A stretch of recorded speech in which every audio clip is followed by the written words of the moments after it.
क्या आप उन लोगों में से हैं जिनको लगता है कि अगर वो अपनी भूख को कंट्रोल कर लें या अपने हंगर साइंस को इग्नोर कर दें तो उनका वज़न कम हो जाएगा? या आप उन लोगों में से हैं जो दिन भर बहुत ही रेगुलेटेड और डिसिप्लिन तरीके से खाते हैं, पर जैसे ही शाम को 5-6 बजते हैं या डिनर टाइम पे उनको इतनी अनकंट्रोलेबल वाली भूख लगती है कि वो अपनी भूख को बिल्कुल कंट्रोल नहीं कर पाते और सामने जो आता है वो बिंदास उसको खाते हैं?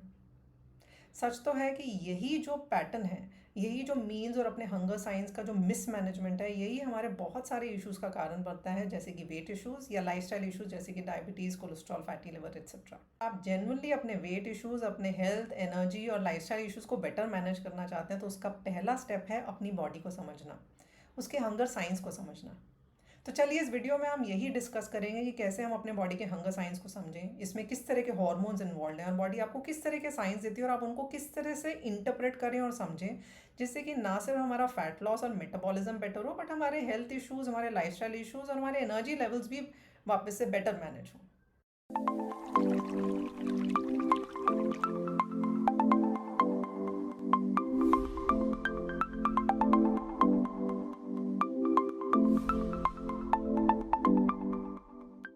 जो रीसेंट डाइट कल्चर है उससे बहुत सारी मिसअंडरस्टैंडिंग्स क्रिएट हुई हैं और बहुत सारे लोग अज्यूम करते हैं कि भूख लगना एक अच्छी चीज़ नहीं है, उनको उसे कंट्रोल करना चाहिए, उसको डिले करना चाहिए। बट फैक्ट ये है कि भूख लगना is a sign of good health. In fact जिन लोगों को भूख नहीं लगती वो लोग वो हैं जो अनहेल्दी हैं या जो बीमार हैं।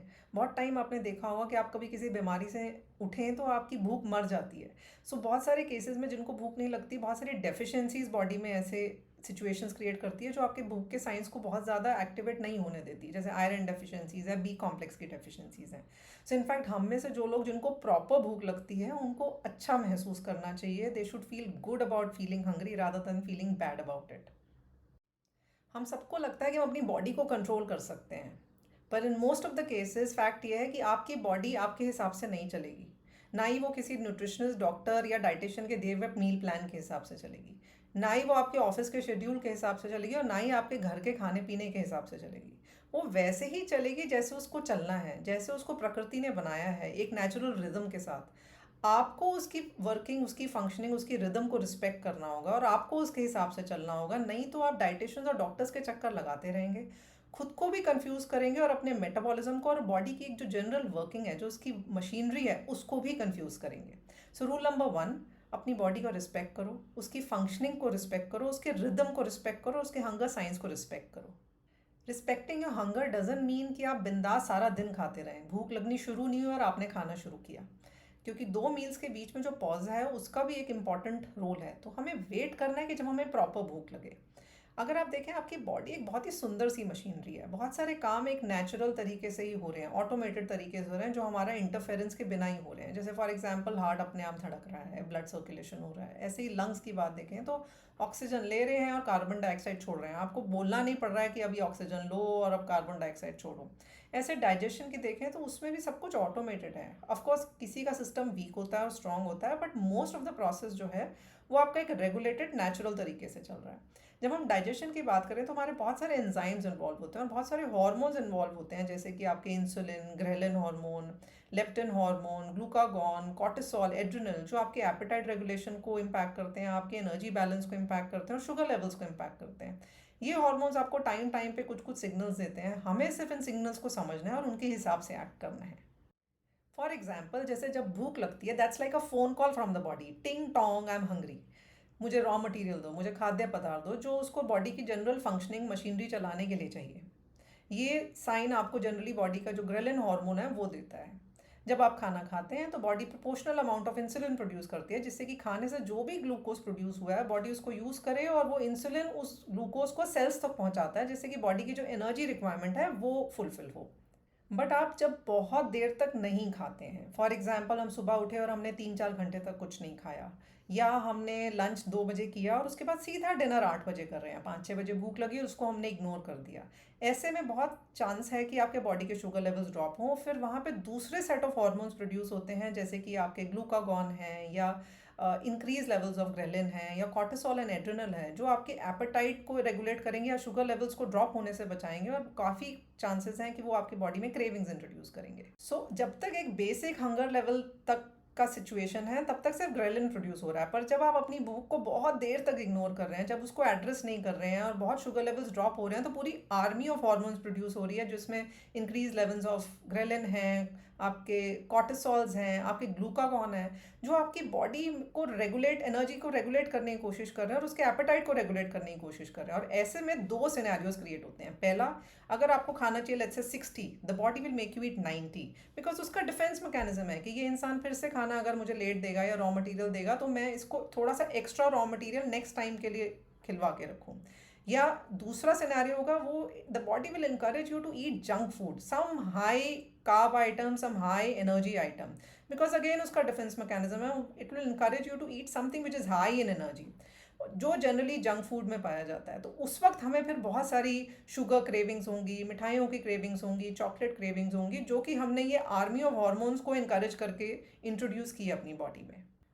और बिगर प्रॉब्लम ये है कि ये सारी प्रॉब्लम जनरली शाम को होगी, या तो 5-6 बजे या रात को 8-9 बजे डिनर के वक्त। ये वो टाइम है जब आपकी बॉडी बहुत केपेबल नहीं है, वो बहुत सक्षम नहीं है बहुत हैवी फूड डाइजेस्ट करने के लिए, क्योंकि बॉडी का एक नेचुरल रिदम है जो सूर्य की गति के हिसाब से बना हुआ है, जो सूर्यास्त के बाद आपके जो एंजाइम्स हैं, जो आपके जो एजेंट्स हैं जो आपके खाने को डाइजेस्ट या मेटाबलाइज करते हैं, वो उतने एक्टिव नहीं होते जो दिन के टाइम होते हैं। तो आप बॉडी को जब एक्स्ट्रा दे रहे हो, एक हाई एनर्जी आइटम दे रहे हो, हाई कार्ब आइटम दे रहे हो, और वो भी ऐसे टाइम पे दे रहे हो जब वो सक्षम नहीं है, तो आप उसके लिए प्रॉब्लम क्रिएट कर रहे हो। और बॉडी आपकी इतनी डोसाइल मशीनरी है, बोलती है आपको जो तो ना दो, मुझसे जितना हजम होगा ठीक है, बाकी सब मैं फैट में कन्वर्ट कर दूंगी या मे बी कल हजम करने की कोशिश करूंगी।